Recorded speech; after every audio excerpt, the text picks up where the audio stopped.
राधे राधे, हरे कृष्णा। आप सभी का दिन शुभ हो। इससे पहले की कथाएं सुनने के लिए और अपने प्यारे प्यारे से कमेंट्स लिखने के लिए आप सबको बहुत बहुत धन्यवाद। आज दिनांक है 24 जनवरी शुक्रवार और आज माघ मास का 11वां दिन है। आज 11वें दिन का माघ मास महात्म्य सुनाने से पहले आपको सुनाते हैं भगवान के एक भक्त की कथा।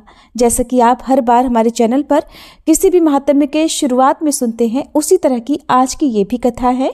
आप इस कथा को सुनकर वीडियो को लाइक करके कमेंट बॉक्स में जरूर बताइएगा कि ये कथा आपको कैसी लगी। गुजरात में एक गांव है जिसका नाम है डाकोर। वहीं पर श्री रामदास जी नाम के एक भक्त रहा करते थे और वे हर एकादशी पर द्वारका जाकर श्री रणछोड़ जी के मंदिर में पूरी रात कीर्तन करते थे। भगवान कृष्ण का ही एक नाम रणछोड़ जी है। और क्यों पड़ा ये नाम, ये तो आप सब बहुत सारी कथाओं में जान ही चुके हैं।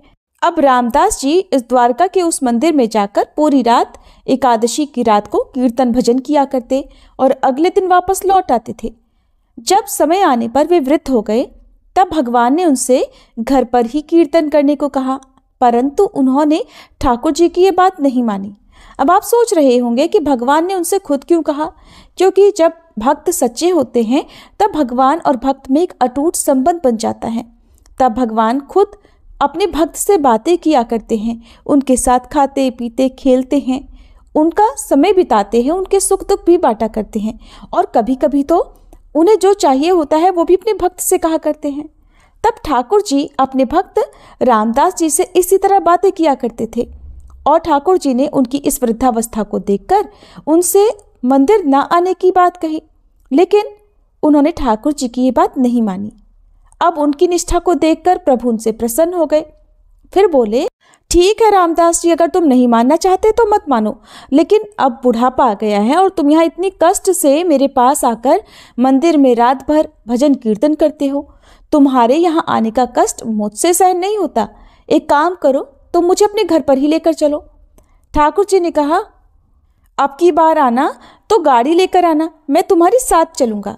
तब रामदास जी हाथ जोड़कर बोले, प्रभु मैं तो बूढ़ा हो गया हूँ और आप तो नव किशोर हैं, मैं आपको कैसे उठा पाऊंगा? और फिर हर रात आपके मंदिर के बाहर ताला भी लग जाता है, ऐसा करना मेरे लिए कैसे संभव होगा? ठाकुर जी मुस्कुराए और बोले कि मैं मंदिर के पीछे की खिड़की खोल दूंगा, बस तुम मुझे वहां से ले जाया करना। मैं तुम्हारे लिए फूल जैसा हल्का हो जाऊंगा, बस तुम अगली बार गाड़ी लेकर जरूर आना और मैं तुम्हारे साथ चलूंगा। अगली बार एकादशी आने पर रामदास जी ठाकुर जी को ले जाने के लिए बैलगाड़ी लेकर आए। सभी लोग देख रहे थे कि ये तो हर बार पैदल और नंगे पैर आते थे, लेकिन इस बार वे गाड़ी से आए हैं। लोग सोचने लगे कि शायद ये बूढ़े हो गए हैं, इसीलिए बैलगाड़ी से आए होंगे। परंतु भक्त और भगवान के बीच के वार्तालाप को भला अन्य साधारण व्यक्ति कैसे जान सकते थे? अब रामदास जी मंदिर के पीछे गए जहां ठाकुर जी ने पहले से ही खिड़की खोल रखी थी। ठाकुर जी ने अपना पूरा श्रृंगार और गहने भी धारण कर रखे थे। अब उन्होंने रामदास जी से कहा, रामदास मुझे अपने साथ लेकर चलो। तब रामदास जी ने कहा कि प्रभु पहले आप ये सारे गहने उतार कर रख दीजिए, ये सब आपके पुजारियों के काम आ जाएगा और मुझे तो वैसे भी आपको ले जाने में बहुत डर लग रहा है। कृपया आप अपने आभूषण तो यहीं छोड़ दीजिए, ये बहुत कीमती है। भगवान ने अपने भक्त के कहने पर सारे आभूषण उतारकर मंदिर में फैला दिए। इसके बाद उन्होंने कहा, अब मुझे अपनी गोदी में ले लो। अब तो ठाकुर जी फूल जैसे हल्के हो गए। रामदास जी ने उन्हें बड़े स्नेह के साथ गोद में उठाया और बैलगाड़ी में बिठा लिया और फिर वे डाकोर की ओर चल पड़े जहां वो रहा करते थे। इधर जब रणछोड़ जी के पुजारियों ने अगले दिन मंदिर खोला तो देखा कि मंदिर में हर जगह आभूषण फैले हुए थे। कहीं पर हार पड़ा था, कहीं पर नथनी पड़ी थी, कहीं पायल पड़ा था। ठाकुर जी जितने जितने आभूषण पहना करते थे वो सारे के सारे आभूषण मंदिर में हर जगह फैले हुए थे। बस नहीं थे तो केवल ठाकुर जी। ठाकुर जी की मूर्ति वहां से गायब थी। अब उन्होंने मंदिर की खुली हुई खिड़की देखी तो समझ गए कि जरूर वो बैलगाड़ी वाला भक्त ही ठाकुर जी को ले गया होगा। अब तो सभी पुजारी घोड़ों पर सवार होकर और भाला बर्छी लेकर ठाकुर जी को ढूंढने निकल पड़े। आखिरकार थोड़ी दूर जाने पर उन्होंने रामदास जी को ढूंढ लिया और वे उनका पीछा करने लगे। अब रामदास जी ने ठाकुर जी से कहा, जो कि उनकी बैलगाड़ी पर उनके साथ सवार थे, प्रभु ये तो हमारा पीछा कर रहे हैं, अब हम क्या करें? पास में ही एक तालाब था। ठाकुर जी ने रामदास जी से कहा कि मुझे इस तालाब में छुपा दो। रामदास जी ने ठाकुर जी को तालाब में छुपा दिया। अब ठाकुर जी के पुजारी उन्हें ढूंढते हुए रामदास जी के पास आए और उनसे ठाकुर जी के बारे में पूछने लगे। जब रामदास जी ने कुछ नहीं बताया तो वे उन्हें भालों से मारने लगे। इधर ठाकुर जी को ढूंढते ढूंढते जब पुजारियों की नजर तालाब की तरफ पड़ी तो वहां से उन्हें खून बहता हुआ दिखाई दिया। वे सभी भागते हुए तालाब की ओर गए। उन्होंने देखा कि ठाकुर जी जल में खड़े थे और उनके शरीर पर भालों के घाव थे जिनसे खून निकल रहा था। पुजारियों ने ठाकुर जी से वापस चलने को कहा तो ठाकुर जी ने उनसे कहा कि तुम जैसे निर्दयी लोगों के साथ मैं वापस नहीं चलूंगा, मैं तो रामदास जी के साथ ही जाऊंगा। पुजारियों ने ठाकुर जी से कहा, प्रभु आपकी वजह से जो धन राशि मिलती है उसी से तो हमारा जीवन चलता है। ठाकुर जी ने उत्तर दिया, बस धन की ही बात है ना, रामदास जी तुम सबको मेरे वजन के बराबर सोना दे देंगे। सारे पुजारी ये सुनकर खुश हो गए और इस प्रस्ताव पर राजी हो गए। ये सुनकर अब रामदास जी प्रभु से कहने लगे, प्रभु एक तो आपने मुझे वैसे ही पिटवाया और अब कह रहे हो कि मैं इन्हें सोना दे दूं। अरे मेरे पास सोना कहाँ है, मैं तो बहुत ही गरीब हूं। तब प्रभु ने सबको डाकोर चलने को कहा। रामदास जी आगे आगे ठाकुर जी को बैलगाड़ी में लेकर चले और ठाकुर जी के पुजारी अपने घोड़ों पर उनके पीछे पीछे चल रहे थे। डाकोर पहुंचने के बाद ठाकुर जी ने रामदास जी से कहा कि अब एक तराजू लेकर आओ और उसकी एक तरफ सारा सोना रख दो और तराजू की दूसरी तरफ स्वयं ठाकुर जी खुद बैठ गए। तब रामदास जी ने कहा, प्रभु हमारे पास तो सोना है ही नहीं। ठाकुर जी ने कहा, तुम्हारी पत्नी की एक छोटी पतली सी नथ सोने की है ना, उसे लेकर आओ, मैं उसी में तुल जाऊंगा। अब जैसे ही रामदास जी ने वह सोने की नथ तराजू के दूसरे पलड़े में रखी तो वो भारी हो गया। अब ठाकुर जी ने अपने पुजारियों से कहा कि सोना तो मेरे वजन से बहुत ज्यादा है, लेकिन रामदास जी उदार हैं, तुम ये सारा सोना लेकर चले जाओ। पुजारियों ने देखा तो उनसे कहा, प्रभु आप हमारे साथ ऐसा मत कीजिए। ठाकुर जी ने उत्तर दिया, मैं रामदास जी को छोड़कर कहीं नहीं जाने वाला हूं। तब प्रभु ने अपना दूसरा स्वरूप प्रकट किया और अपने पुजारियों को साथ ले जाने के लिए दे दिया। अब श्री रणछोड़ जी रामदास जी के घर में ही विराजे। तो ऐसे होते हैं भक्त और भगवान के संबंध। जब भक्त सच्चे मन से ठाकुर जी को ही अपना सब कुछ मान लेता है तो भगवान जाने क्या क्या कर बैठते हैं। जैसे ठाकुर जी ने अपने भक्त के शरीर पर पड़ी चोट को अपने ऊपर ले लिया। रामदास जी भगवान को एक डाकू की तरह लूट कर लाए थे, इसीलिए उनके गांव का नाम डाकोर पड़ा। और आज श्री रणछोड़ भगवान को इस घटना की याद में पट्टी भी बांधी जाती है। सभी मिलकर प्रेम से बोलिए, श्री रणछोड़ भगवान की जय। अब सुनिए आज का अध्याय। श्री सूत जी कहते हैं, तब से लेकर वह स्थान तीनों लोकों में उत्तम तीर्थ के रूप में विख्यात हो गया, जो धर्म अर्थ काम और मोक्ष चारों पदार्थों को देने वाला है। जो मनुष्य श्रद्धा युक्त मन से वहां रहकर मृत्यु को प्राप्त होता है, वह अगर पापाचारी भी हो तो भी मोक्ष को प्राप्त होता है। कीट पक्षी पतंग पशु और मृग आदि जितने जंतु हैं वे भी वहां मरने पर निश्चय ही भगवान शिव के लोक में जाते हैं। जो श्रद्धा से पवित्र किए हुए मन के द्वारा वहां स्नान करते हैं वे स्वर्ग लोक में जाते हैं। फिर विश्वामित्र मुनि ने उस तीर्थ का उत्तम महात्म्य देखकर कुरुक्षेत्र छोड़कर वहीं निवास किया और अन्यान्य शांत स्वभाव वाले मुनि भी दूसरे दूसरे तीर्थों का त्याग कर बहुत दूर दूर से वहीं पर आ गए और वहीं आश्रम बनाकर रहने लगे। इस प्रकार उस तीर्थ के प्रभाव से सभी मनुष्य स्वर्ग को जाने लगे। तब कोई भी न यज्ञ करता था, न व्रत, न दान देता था और न दूसरे किसी तीर्थ का ही दर्शन करता था। केवल उसी एकमात्र तीर्थ में एकाग्रचित्त होकर लोग स्नान करते और फिर उत्तम विमान पर चढ़कर स्वर्गलोक में चले जाते थे। उस समय स्वर्गलोक मनुष्यों से भर गया। श्रेष्ठ देवताओं से स्पर्धा करने वाले मनुष्यों द्वारा स्वर्ग को भरपूर हुआ देखकर संवर्तक वायु ने देवराज इंद्र की आज्ञा पाकर पृथ्वी तल पर स्थित उस हाटकेश्वर क्षेत्र को चारों ओर से धूल से ढक दिया। इस प्रकार वह तीर्थ भूमि केवल स्थल मात्र रह गई। इसके बाद सभी तरफ यज्ञ आदि सत्कर्म होने लगे जो कि बहुत समय से रुके हुए थे।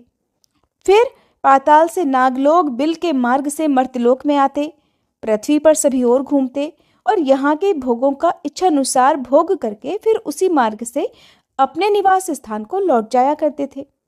इससे वह स्थान इस पृथ्वी पर नागबिल के नाम से विख्यात हुआ। एक समय वज्र के द्वारा वृत्तासुर का वध करने से इंद्र को ब्रह्म हत्या लग गई। तब उनको इसका बड़ा दुख हुआ। इस प्रकार दुख को प्राप्त हुए इंद्र एक पर्वत पर चढ़कर मृत्यु का निश्चय करके वहां से अपने शरीर को नीचे गिराना ही चाहते थे कि तभी आकाशवाणी हुई, इंद्र, ऐसा दुस्साहस ना करो। इस पाप से शुद्ध होने के लिए सावधान होकर इस उपाय को सुनो। हाटकेश्वर क्षेत्र में जहां भगवान शिव स्वयं विराजमान है वहां जाओ और वहां जिस बिल के मार्ग से नागलोक इस पृथ्वी पर आते जाते हैं उसी मार्ग से तुम भी पाताल में प्रवेश करो और वहां पाताल गंगा में स्नान करके हाटकेश्वर महादेव की पूजा करो। इससे तुम अवश्य ही पाप से मुक्त हो जाओगे। ये आकाशवाणी सुनकर देवराज इंद्र शीघ्र ही उस क्षेत्र में गए और नागबिल के मार्ग से पाताल में प्रवेश करके वहां की गंगा में स्नान किया। स्नान करने के बाद हाटकेश्वर लिंग का पूजन किया। इससे क्षण मात्र में ही उनका शरीर निर्मल हो गया, पाप रहित हो गया और तेज बढ़ गया। उसी समय ब्रह्मा विष्णु आदि सब देवता वहां आए और अत्यंत प्रसन्न होकर पाप मुक्त इंद्र से इस प्रकार कहने लगे, देवराज, तुम ब्रह्महत्या से मुक्त होकर परम पवित्र हो गए हो, इसलिए आओ हम साथ ही स्वर्गलोक को चले। फिर सभी देवता स्वर्गलोक की ओर चले गए। इंद्र को फिर से देवताओं का राज्य प्राप्त हुआ और स्वर्ग में वृत्तासुर के मारे जाने से बड़ा भारी उत्सव मनाया गया। जो कोई मनुष्य एकाग्रचित्त होकर माघ के महीने में भक्ति पूर्वक इस प्रसंग का कीर्तन और श्रवण करता है वह जरा मृत्यु से रहित परम धाम को प्राप्त हो जाता है। श्री सूत जी कहते हैं, फिर देवगुरु बृहस्पति जी ने इंद्र से कहा कि देवराज, पृथ्वी पर हिमालय नाम से विख्यात एक पर्वत है। उसके 3 पुत्र हैं, मैनाक, नंदीवर्धन और रक्तश्रृंग। उनमें से तीसरे पुत्र रक्तश्रृंग को लेकर आओ और उसी के द्वारा नागलोक के इस बिल को भर दो। बृहस्पति जी का ये वचन सुनकर इंद्र हिमालय पर्वत पर गए। वहां उन्होंने हिमाचल से उनके पुत्र को मांगा। हिमाचल ने उनकी आज्ञा शिरोधार्य की और पुत्र को उनके साथ जाने की आज्ञा दे दी। तब रक्तश्रृंग बोला, पिताजी, मेरे दोनों पंख तो इन्हीं इंद्र ने काट डाले हैं, इसलिए अब मुझ में यहाँ से जाने की शक्ति नहीं है। ये मुझे ले जाने का विचार छोड़कर कोई दूसरा उपाय सोचें। इंद्र बोले, रक्तश्रृंग, मैं तुम्हें अपने हाथों पर रखकर ले चलूंगा। वहां भी तुम्हारे ऊपर हरे भरे शोभा संपन्न वृक्ष ही उत्पन्न होंगे। तुम्हारे सब ओर पुण्य तीर्थ और देव मंदिर बनेंगे, मुनियों के आश्रम बनेंगे। उस भूमि में पापी पुरुष भी तुम्हारा दर्शन पाकर तृप्त हो जाया करेंगे। इसलिए तुम मेरे साथ शीघ्र चले चलो। यदि आनाकानी करोगे तो इसी वज्र से तुम्हारे सैकड़ों टुकड़े कर दूंगा। देवराज की बात सुनकर रक्तश्रृंग डर गया और सहसा वहां जाकर उस नागबिल में घुस गया। इस प्रकार हिमवान कुमार रक्तश्रृंग को उस बिल पर बिठाकर इंद्र ने कहा, तुम मुझसे कोई वर मांगो। रक्तश्रृंग नामक पर्वत बोला, देवेश, मेरे लिए यही वरदान है कि मुझ पर आप संतुष्ट हैं। मैं आपकी कृपा से सुखी हूं। इंद्र बोले, स्वप्न में भी मेरा दर्शन व्यर्थ नहीं जाता और फिर साक्षात दर्शन होने पर भला कैसे निरर्थक होगा।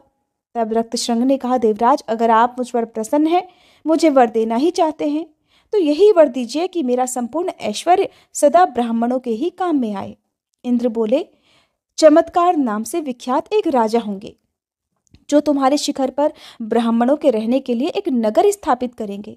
उस नगर में वेद वेदांगों के पारगामी विद्वान ब्राह्मण प्रसन्नता पूर्वक रहकर तुम्हारे संपूर्ण ऐश्वर्य का उपभोग करेंगे और चैत्र कृष्ण चतुर्दशी को मैं स्वयं तुम्हारे शिखर पर आकर हाटकेश्वर नाम से प्रसिद्ध भगवान शिव की पूजा करूंगा। इससे त्रिलोक में तुम्हारे प्रभाव का विस्तार होगा। अच्छा, अब मैं स्वर्ग को चलता हूँ, तुम्हारा कल्याण हो। ऐसा कहकर देवराज इंद्र स्वर्ग में चले आए और रक्तश्रृंग उस नागबिल को ढककर स्थित हो गया। उसके शिखर पर मुख्य मुख्य तीर्थ और मंदिर स्थापित हो गए और मुनियों के भी बहुत से आश्रम वहां पर बन गए। इसी समय अनार्त देश के राजा चमत्कार वहां वन में दुष्ट मृगों का शिकार खेलने के लिए आए। उन्होंने देखा कुछ दूर पर एक वृक्ष के नीचे एक हिरनी स्थिर होकर खड़ी है और निर्भय होकर अपने बच्चे को दूध पिला रही है। उसे देखकर राजा ने कान तक धनुष को खींचा और उसके मर्म स्थान पर बाण का प्रहार कर दिया। उस बाण से घायल होकर वह हिरनी व्यथा से पीड़ित होकर चारों ओर देखने लगी।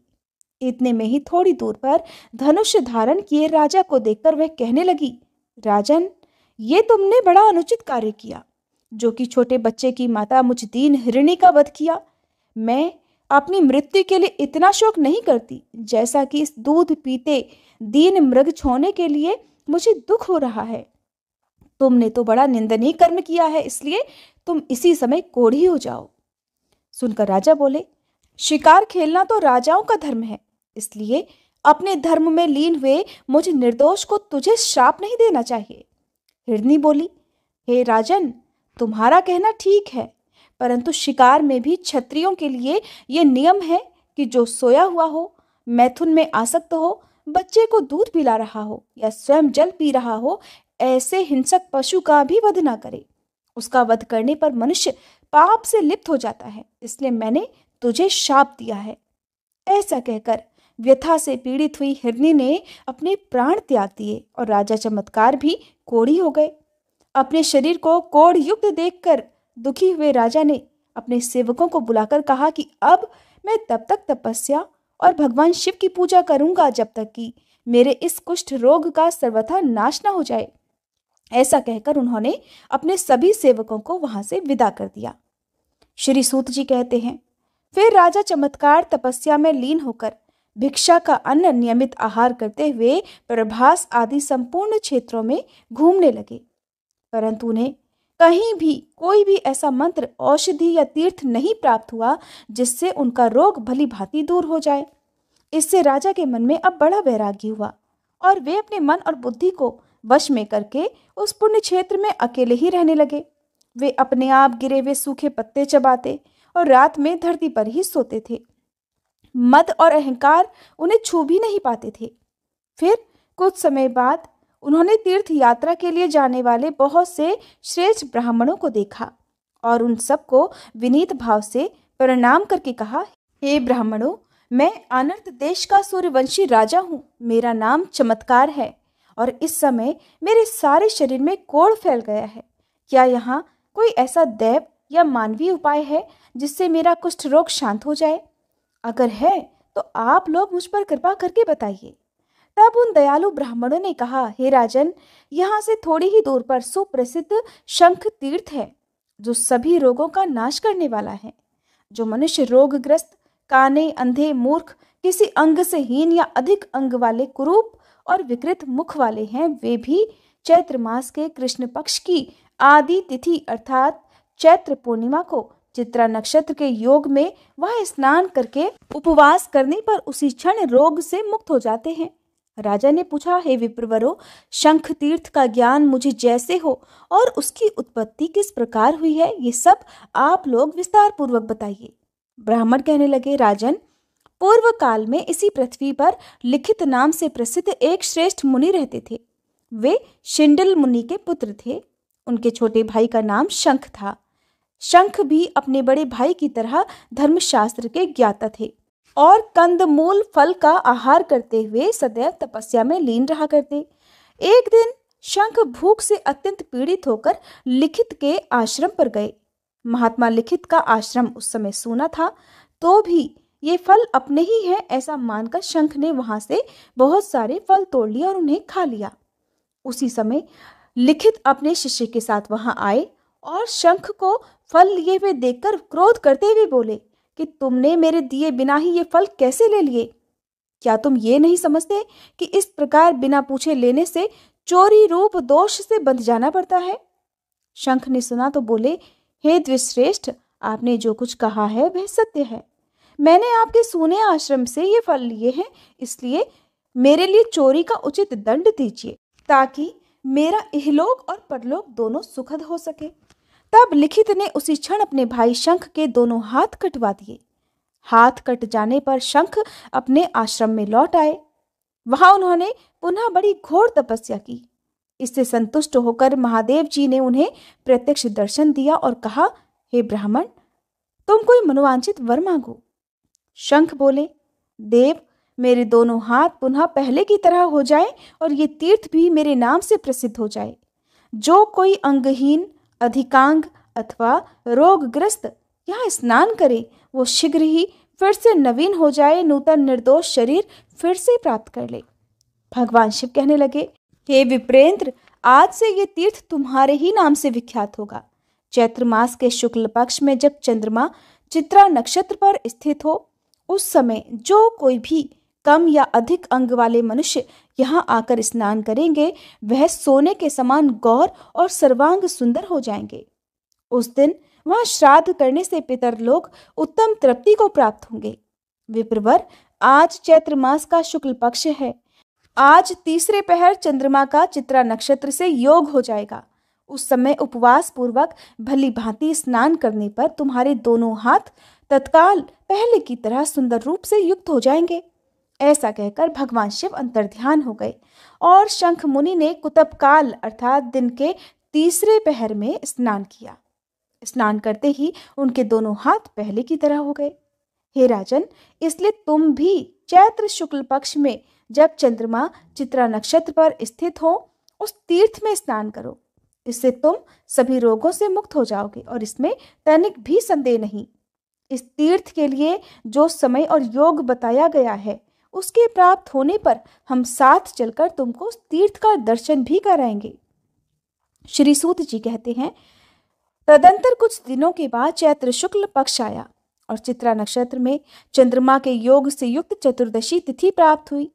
तब वे राजा के हितैषी ब्राह्मण उन्हें साथ लेकर उसी समय शंख तीर्थ में गए। वहां कोढ़ युक्त राजा ने अपने मन में कुष्ठ रोग के नाश का संकल्प लेकर बड़ी श्रद्धा भक्ति से विधि पूर्वक स्नान किया। स्नान करते ही वे कुष्ठ रोग से मुक्त और तेजस्वी हो गए और बड़े हर्ष के साथ तीर्थ के जल से बाहर निकले। फिर उन ब्राह्मणों को प्रणाम करके राजा ने हाथ जोड़कर कहा, हे विप्रवरों, आप लोगों की कृपा से ही मैं इस कुष्ठ रोग से मुक्त हुआ हूँ। अब मैं राज नहीं करूँगा, इसी तीर्थ में रहकर सदा उत्तम तप करूँगा। ये राज्य, देश, हाथी, घोड़ा और जो भी कुछ वैभव मेरे अधीन है, वह सब मुझ पर अनुग्रह करने के लिए ही कृपा पूर्वक आप लोग ग्रहण कीजिए। ब्राह्मणों ने सुना तो कहने लगे, राजन, हम लोग राज्य की रक्षा करने में असमर्थ हैं, फिर उसे लेने से भला क्या लाभ हुआ, जिसकी राज्य में बड़ा भारी विप्लव मच जाए। पूर्व काल में जमदग्नि नंदन परशुराम ने 21 बार इस पृथ्वी को क्षत्रियों से हीन करके हम ब्राह्मणों को सौंप दिया था, परंतु बलवान क्षत्रियों ने फिर समस्त ब्राह्मणों का तिरस्कार करके अनायास ही बार बार इसे छीन लिया था। राजा ने कहा, विप्रवरों, मैं तपस्या में लीन होकर भी आप लोगों की सदा रक्षा करता रहूंगा, इसलिए इस कार्य में आप लोगों को किसी प्रकार का कोई भय नहीं मानना चाहिए। ब्राह्मण बोले, राजन, यदि आपके मन में हमें कुछ देने की दृढ़ श्रद्धा है तो इस महापुण्यमय क्षेत्र में एक श्रेष्ठ नगर का निर्माण कराकर उसे दे दें। वह श्रेष्ठ नगर 4 दीवारी और खाई से घिरा हुआ हो, जिससे हम वहां सुखपूर्वक रहें और तीर्थ स्नान किया करें। हम सब लोग सदा वेदों के स्वाध्याय में लीन और गृहस्थ धर्म का पालन करने वाले हैं, इसलिए हमें गृह की आवश्यकता है। ये सुनकर राजा ने बहुत अच्छा कहकर उनकी आज्ञा स्वीकार की और उस स्थान में एक बहुत बड़े उत्तम नगर का निर्माण कराया। नगर के चारों ओर ऊंची ऊंची 4 दीवारी और गहरी खाई तैयार की गई। उस मनोहर नगर की लंबाई और चौड़ाई 1 कोस की थी। इस प्रकार उत्तम नगर का निर्माण हो जाने पर उन राजा ने ब्राह्मणों के पैर धोए और जो जैसी जैसी योग्यता वाले थे उन्हें वैसे ही गृह शास्त्रोक्त विधि से दान कर दिए। हरे कृष्णा। आज के अध्याय में बस इतना ही। इसके आगे का वृतांत आप सभी अगली कथा में जरूर सुनिएगा।